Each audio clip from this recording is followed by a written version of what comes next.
Eli, we are honored to have Commissioner Roger Goodell joining us. Commissioner, look, we certainly understand that a warm welcome isn't always what you get. In fact, the three of us share something in common. We've all been booed relentlessly. Would you be more comfortable tonight if we just booed you tonight just to kind of get you in the mood? What do you think? I would love it if you guys booed me. Who wouldn't want to be booed by the Manning brothers, right? You know that's part of the fan experience. So we all love it. You know, Commissioner, a few years ago you hosted the draft from that very room that you're in right now. Did you enjoy doing that experience in your basement, or honestly, did you miss all the hugs? I know you're a big hug guy. I got actually a text this afternoon from one of your former teammates, Justin Tuck, who said, "Don't let them take credit for what you started with the virtual draft." So he says, I think I should get a royalty out of the Manning brothers on Monday Night Football. But I got to tell you, there's nothing like being at the draft with those guys. As you know, that's a special moment when you're selected. And for me to be able to share in that moment when they're actually figure out what team they're going to after all those years of hard work and what they're trying to accomplish in life and on the football field, to me, it's a great moment. So I was thrilled to be back in Cleveland this year and looking forward to Vegas this year. Commissioner, another special moment you get to do is to be on that podium. Hey, if you call me coach one more time, I'm going to take that. Being on that podium after the Super Bowl winner, after the game, that's certainly a special moment for you. Your first year as commissioner, the Colts won the Super Bowl. My first question is, why didn't you become commissioner earlier? Maybe we would have won a few more earlier. But looking at this picture of you and I on stage, it looks pretty clear to me that 1,000 meetings with Jerry Jones can really age someone. Do you feel the same way?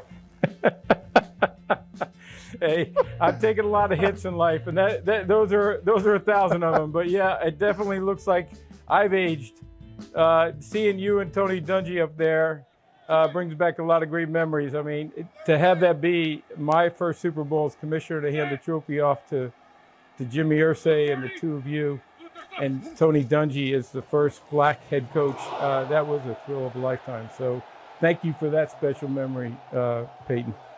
No doubt. Well, special for me as well. You happened not to mention the fact that the Colts won, but that was Peyton Manning's first Super Bowl. Yes, it was. Yes, it was. Speaking of coaches, Commissioner, we lost the great Coach Madden last week, and I know the two of you were very close, and a few training camps you would go on his tour bus and go around and see all the training camps. What was it like touring America on his bus with Coach Madden? Hey, Eli, I think you both know Coach. Nobody loved football more than Coach Madden. Nobody loved to talk football more than Coach Madden. In some ways, it was exhausting. I see the picture up there. He never stopped talking about football. From the moment he woke up until the morning we went to bed, it was nonstop football. We'd bring guys on the bus. We'd have coaches on the bus, players on the bus, network personalities. Fans, he just loved to talk football with anybody. And, I always say, you go to a rest stop with Coach Madden, you're in for a thrill of a lifetime. I'll never forget the time we went to Chili's, and he went up to the front table, and they ran out of chili. And Coach Madden could not get over that. Chili's doesn't have chili, and he rode that for another 500 miles. How does that happen? Yeah, I can see him. I don't know. On and on. I remember the first time he came to do a game. Out. Yeah. Of course he did. I mean, the first time he came to broadcast a Colts game in our production meeting, usually it's a couple of questions. He's got me on the board. I'm drawing up my reads. He's like, hey, tell me what you're doing when you're throwing it to Marvin Harrison. I'm like, why am I telling John Madden like my reads? That's between me and my coach. But John Madden could bring that out of you. I'm in there for an hour. One of the best, moments of my life, just talking football with him. So, no doubt about it. He's a football but both icon. Of you, but Peyton, I think both you and Eli realize he really changed the way we all watch football. not just as a broadcaster, right. but because of the way he understood the game. That's right. That's exactly right. A lot of history in Pittsburgh here for John Madden. Probably not his favorite moment, the Immaculate Reception back in '72. I promise you that right came now up a and see few what these times on the bus Steelers- ride. Yeah. Oh, I'm sure it did. I'm sure it did. All right, Steelers down the red zone. Finally, Commissioner Goodell gets on. We get some points maybe going in this game. There we go. There's Bradshaw. There's Frenchy Fuqua. There's Jack Tatum. There's the great Franco Harris, and the rest is history. Yeah, I don't think John Madden ever got over that one. All right, let's get some points going here, Eli. Second and 3. Yeah, see what they Good got. time to throw a touchdown. Or Nice hand run. off Nice to 7 Harris. You're on fire with your predictions. You're really on fire. it's always nice to have somebody always pointing out when I'm wrong, Commissioner, so I can count on my little brother for that. Yes, you can. When it You know, comes to the they have AFC North, 0 just bet on the first half run. touchdowns the last 5 games. That's exactly Yeah, right. exactly. Maybe take a fade, take a shot up toppy. Yeah, I think first down. Oh, it's going to slant. That same Slant. little slant. Way. Again, that's kind of the old school There you go. RPO, Pate. That was a run play. He just got a one-step slant. If there's no will defender in the lane, you just kind of fake. You can bring that will maybe in a little bit. You just hit a little one-step strike, slant, whatever, looky, whatever you want to call it. There's the will defender. Yeah. And, good job by Ben seeing it. Yeah, just that fact that he turned his back just a minute to Just the a little bit. tailback that brought that Will linebacker in. Ben throws that quick slant, gets out in a hurry. Because if you're late at all, right, that receiver's getting in there too close to the inside linebackers, it brings the safety into play. It's got to get out of your hands quick. Commissioner, stay with us. I will address you as commissioner in this next segment, I promise you. We have Commissioner Goodell still on with us, and Eli, he comes on, he finally get a touchdown and get some points. Bill Cowher, 0-0, just the way he wants it, right? Defensive battle. So you and I like points. So thank you, Commissioner, for giving us a touchdown. Good to have Ben Roethlisberger get a touchdown pass in possibly his last home game there. Not definite, right? But as Ben said, things are looking that way. Commissioner, we were talking about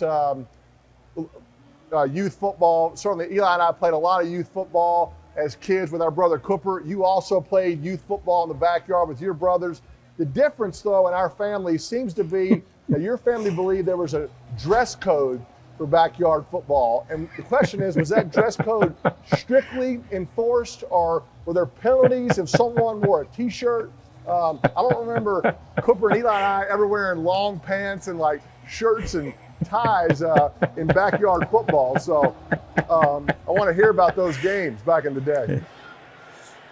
Yeah, I'm one of 5 boys, Peyton, and we dressed up for everything, and we were on our way to church. Probably we played football beforehand.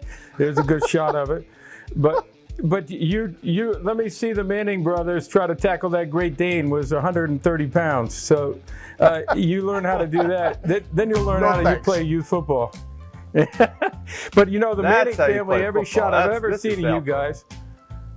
Yeah, but you got your helmets on and your uniforms on, not in that shot, but every shot I've seen of it. So we played real football. We didn't have helmets and uniforms. We just threw the T-shirts down. There you go. And that was it. So I like it. I like it. Oh, here you are, Roger in high school. The Bronxville High Broncos. School. Where did we find this picture?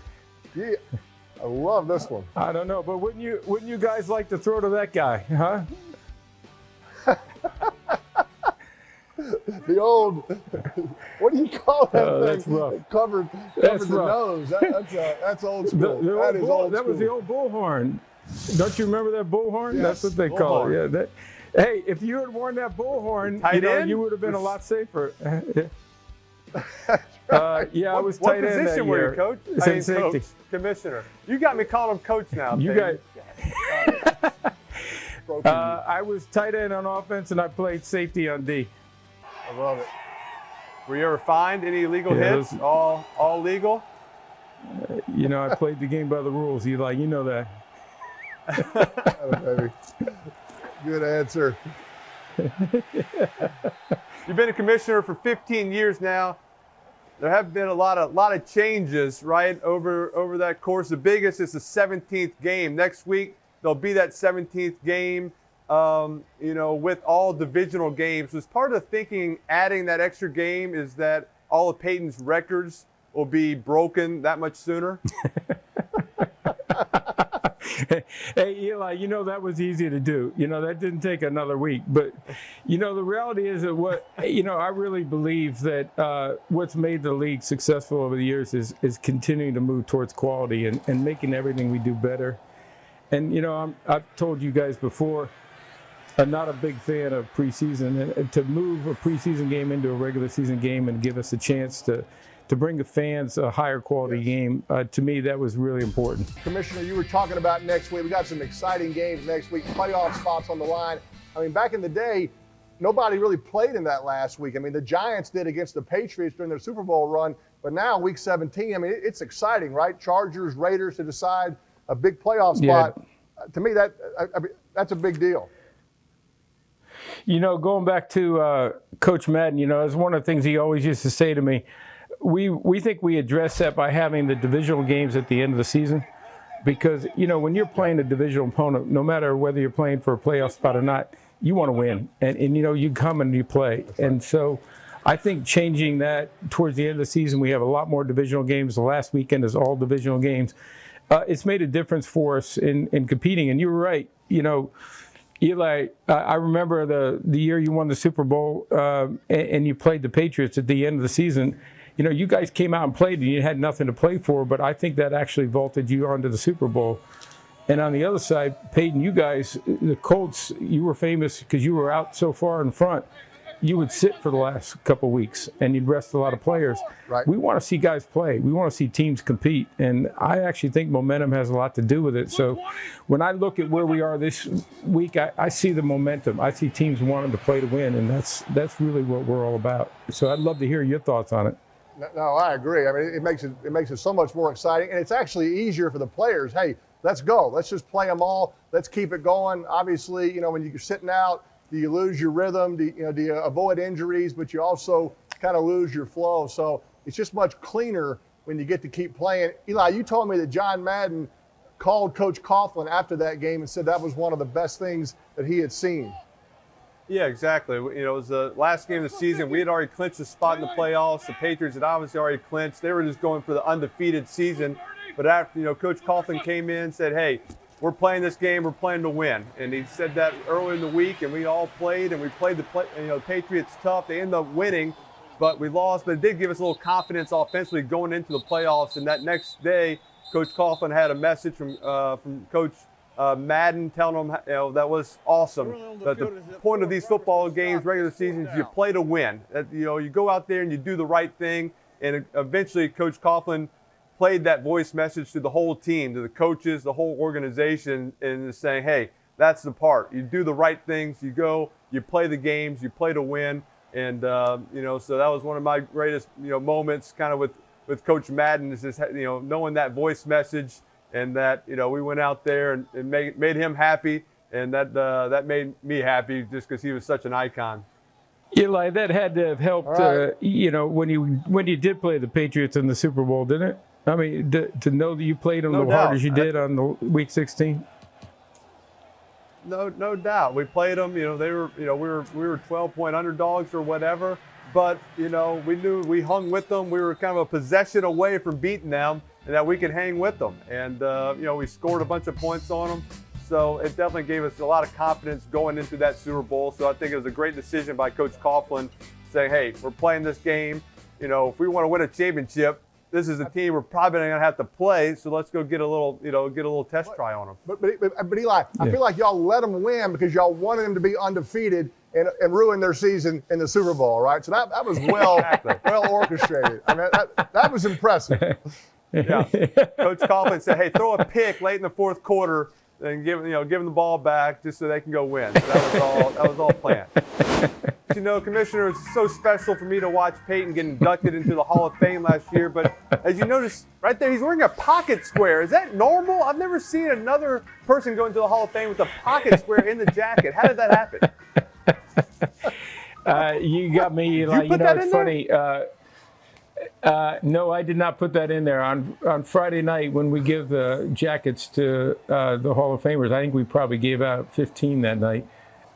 They gave me Peyton's jacket, and I look at it and I see the pocket square. It's the first time I've seen that in whatever it is, 16 years, that someone's got a pocket square in their Hall of Fame jacket. So when he came up, I said, this is unbelievable. I can't believe I'm seeing this. I've never seen anything like it in my life. It's a first. So he was proud of that pocket square. Preparation. I think that's a uniform. Yeah, a uniform foul. That's a fine.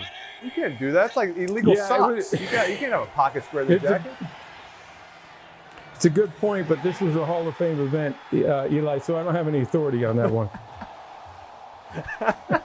Eli, nice call on the play action for the Browns. Another interception. So, Eli, the batted balls are not as bad as the interception. So let's just go back to maybe going back to staying in the pocket. So I didn't tell him to boot him to the left. I didn't tell him to do a bootleg to the left. Roll right. He's right-handed. He's got a left shoulder problem. Everything to the left. He's got his. I don't know why he didn't throw it to the tight end. He's got the tight end, Njoku, right there. Oh, and the receiver's got to go flat right there, right? The guy's right on you.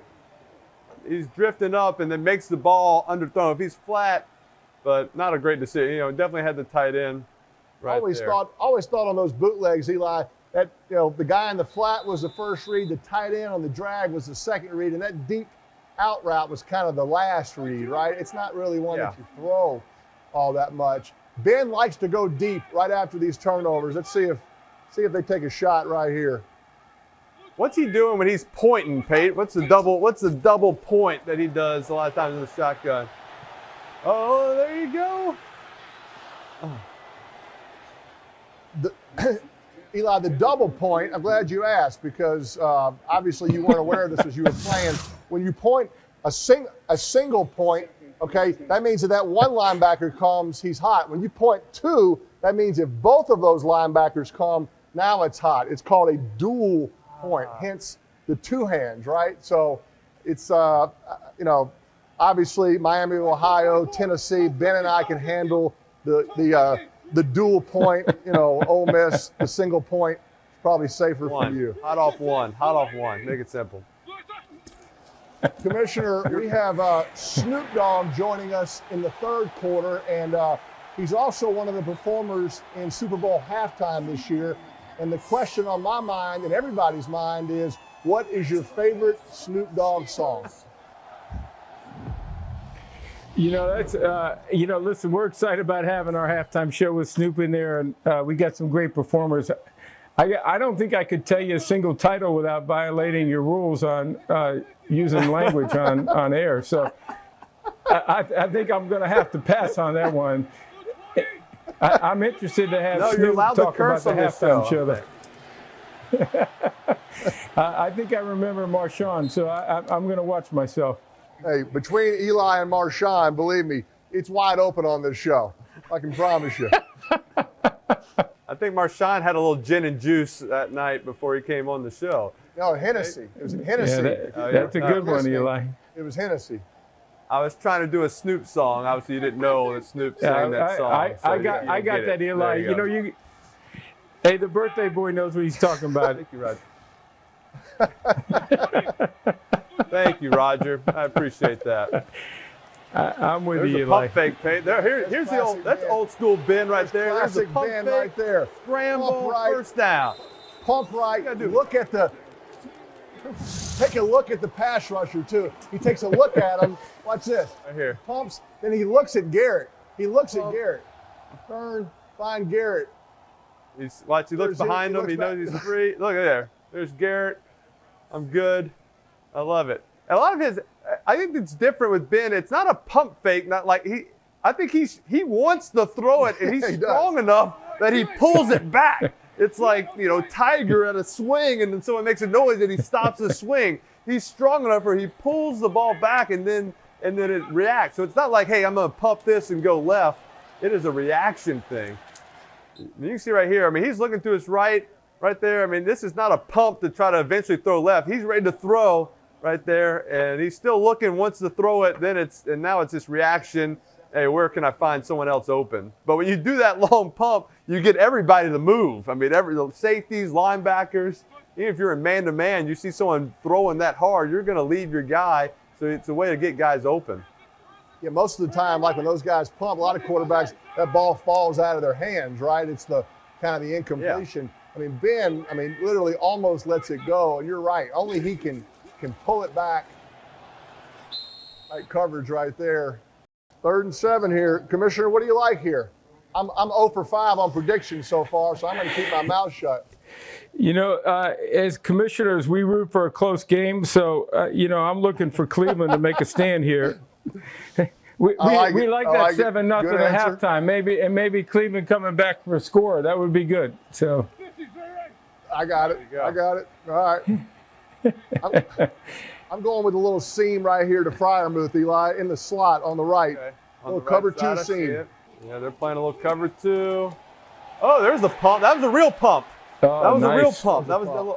That's the old stick nod, Pate. Stick nod. It's a good job. Actually, a good job by the receiver. Usually on a stick nod, you want the defender to undercut you, and you go over the top. This guy kind of played over the top. He did a good job. Yeah, he did a good job. He came underneath him, and he's open. There's a big lane in there. But that was a real pump. So you can see that was a real pump by Ben to try to get that linebacker to jump him and him on the old stick nod. I think that's what. Hey, Eli, who's the one who had the stick nod? Who's the guy who got really stick nod on that one? That was tough. There's a lot of sticking going on right there. A lot of sticking. Ray ran the stick nod, and then he got stuck as he was coming out of the nod into the ground. So that's John Madden talk right there, right?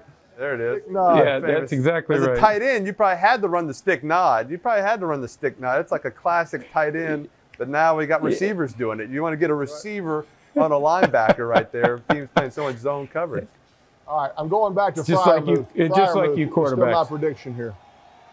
You're saying Fryermuth. I like another RPO eventually. That's how much the NFL's changed. Some of your favorite red zone plays or run plays, because you're getting man coverage. You can throw those quick slants and fades. It's like, hey, yeah, what's your favorite pass down here? Call this run where I have the option to throw it. Hey, Commissioner, thank you for joining us. You were awesome. Can't thank you enough. Thank you, guys. Thank you so much, Great Coach. to be with you. Thank you. Really appreciate it, Coach. Thank you. Happy birthday, Eli.